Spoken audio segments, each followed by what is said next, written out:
And I'll ask Dr. Mwaura, because you say you were part of the team that put the economic, or the plan, 6 months, 12 months, 36 months plan forward for the current government, and that involves the economic outlook. You have someone who is the economic advisor posting these sentiments and, you know, putting it in the faces of Kenyans, saying, it is what it is. Do you associate yourself with what the economic advisor David Ndii said? Or what's your reaction to that?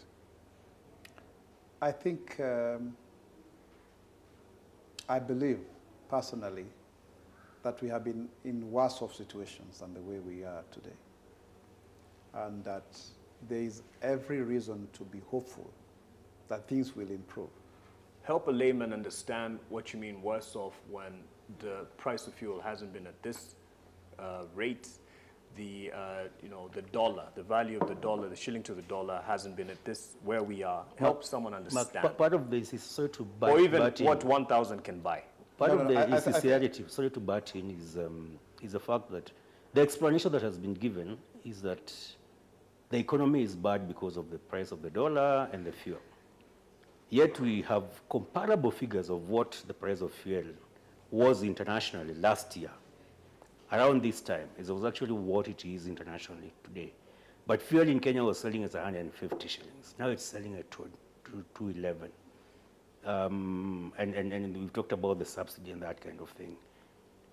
If you look at the price in Uganda, and the President Ruto asks, mbona mafuta yako cheap Uganda kuliko Kenya?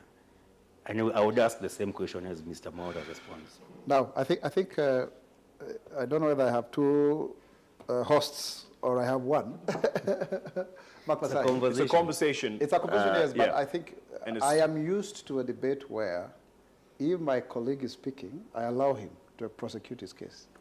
But when he butts in when I am talking, I feel gagged. So kindly.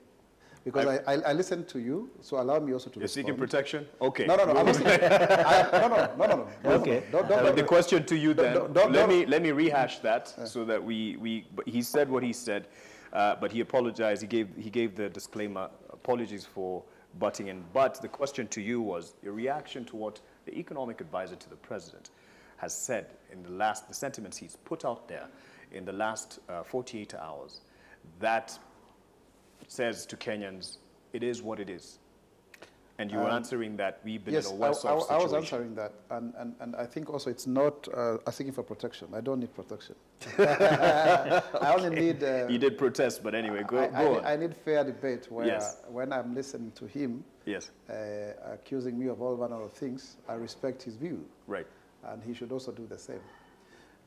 I think when I say we've been in this difficult situation, Mark, what I mean is that in comparative terms, even if 1,000 shillings has lost its value, purchasing power, it could be comparable to another different epoch or time, economic time,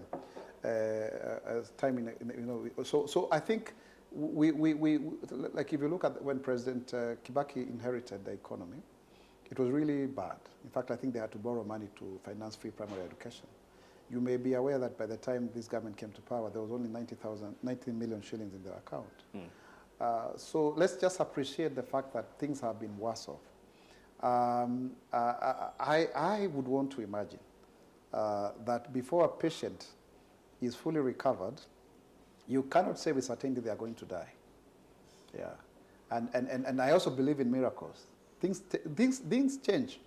And what we should be selling to Kenyans is hope, not despair. Because by the end of the day, hope is the one that makes you know that you have a clean day at the beginning, in the morning, and that within these 12 hours or 24 hours, you can do so much, rather than believing that nothing can change, and therefore we should just resign and maybe go back to bed. So I think Kenyans, much as we will be the ones who will get ourselves out of this hole. And for sure, it's not very easy. Because that means instead of us going on a borrowing spree, which is what the previous administration did, then we try to see which areas of the economy can improve so that we get more revenue that can finance our priorities in terms of increasing productivity and of course ensuring that these resources are not misused by public officials simply because they are the ones who have the keys to the granary, if you can get what I want to say. Now, we have to keep hope alive and make sure that that happens. And give credit to President Ruto, because the moment there was even some kind of a suspicion of corruption at KEMSA with the issue of the buying of the procurement of mosquito nets, he actually sacked a whole principal secretary who was only in office, I think, for some few months. So it's not easy, but there is that political goodwill to steady the ship. And I couldn't think we could have a better president who really is very determined. If you look at, for example, right now, you know, I have been to the US during the United Nations General Assembly. People go there to make speeches and maybe one or two meetings. But you can see he's even gone to Silicon Valley. He's trying to get new investors. Right. Because he believes in spurring the economy from the bottom up. Look at, for example, so that you can see. People were being shylocked by these fintech companies.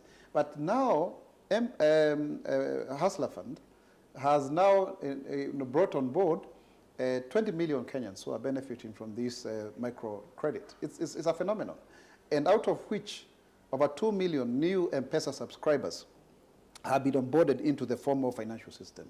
Now, that's quite commendable within a year.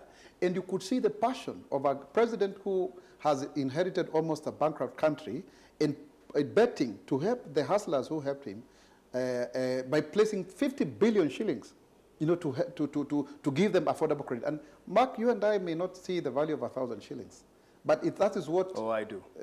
No, I say you may, not that you do. I just clarify. Okay, because that makes a lot of a difference in terms of the people on the ground. Because they live, you know, they get a daily wage of about 200 to 300 shillings.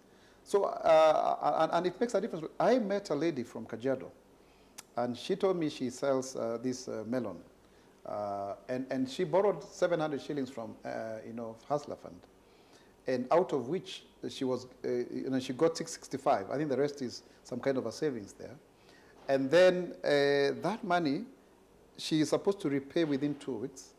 And by the time she was repaying 2 weeks, she had already doubled her income. And she hawks the pieces of fruits around. So it's working for some? It's working for the people at the bottom of the pyramid. Okay. Yeah, and it makes a lot of sense. Let me give another example, Mark, before we proceed. You know, I hear my friend here saying that this government is exactly where he expected it to be.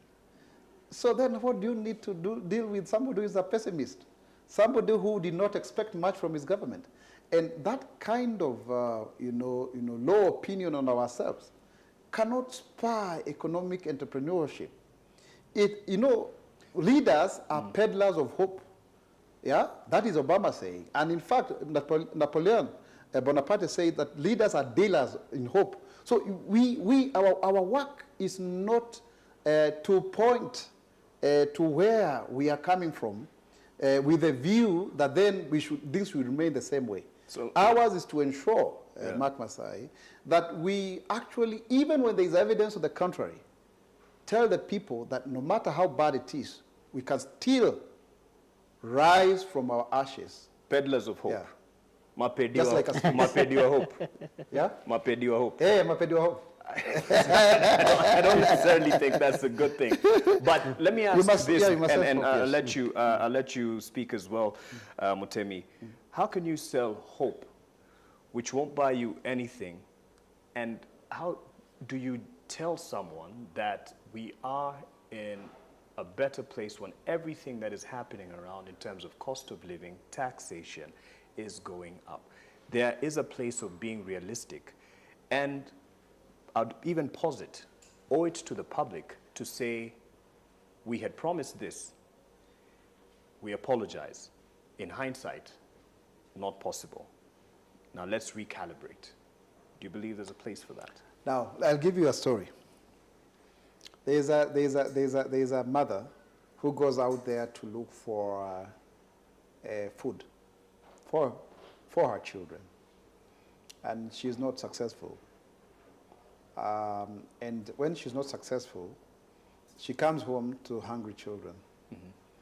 I think the role of a parent is not to discourage, the children and showing them that they have come to the end. You must tell them, even if today we are not successful, tomorrow we are likely to. Because it's a question of, trying, and when you keep on trying, you get it right. In fact, even the best of inventors failed many times. But you cannot therefore say that now we come and face the reality and say things are very bad, and so therefore we must lose hope. Then so what? So what, Mark? If we all agree that things are worse off and that nothing can be done, so what? Does it mean then we are done with Project Kenya? No, no, no. We will agree with the fact that things may not move as fast as we may have expected. Indeed, maybe we had not quantified exactly the macroeconomic variables that would have determined where we wanted to be. But we cannot lose the momentum of trying to improve on the lives of Kenyans. And why am I saying so? Because we've not failed in every other endeavor. No, no, no, no. We have some gains. We have some that may not have worked very well. There are some that may not have taken off. But for example, the issue of housing. Housing, we anticipate that one house will give 8 to 10 young people a job. But it's now that we are commissioning these houses. I remember commissioning some in Thika. The president commissioning some in Thika. I was in the presence on 9th of August. Now, I could see some Juakali artisans being subcontractors there. They were in orange aprons. Now, you see, it will take time before that matures up. So let us not be so quick to throw the baby with the bathwater. It is the first year of President William Ruto, having inherited a very dilapidated economy. There are some great things, like, for example, the fertilizer, which has been reduced from 7,000 to 2,500, which is good. I mean, we anticipated that rains would come, and of course they have come. That's why you can see some marginal decrease in the price of unga, which is commendable. We, of course, would want to ensure, for example, in the long term, that seed oil, is produced locally, because it's a 25 billion shilling economy. But then it will take time before that actualizes. So we are at the foundation level. Okay. Even if you are not seeing the house, but at least there's something that is happening beneath.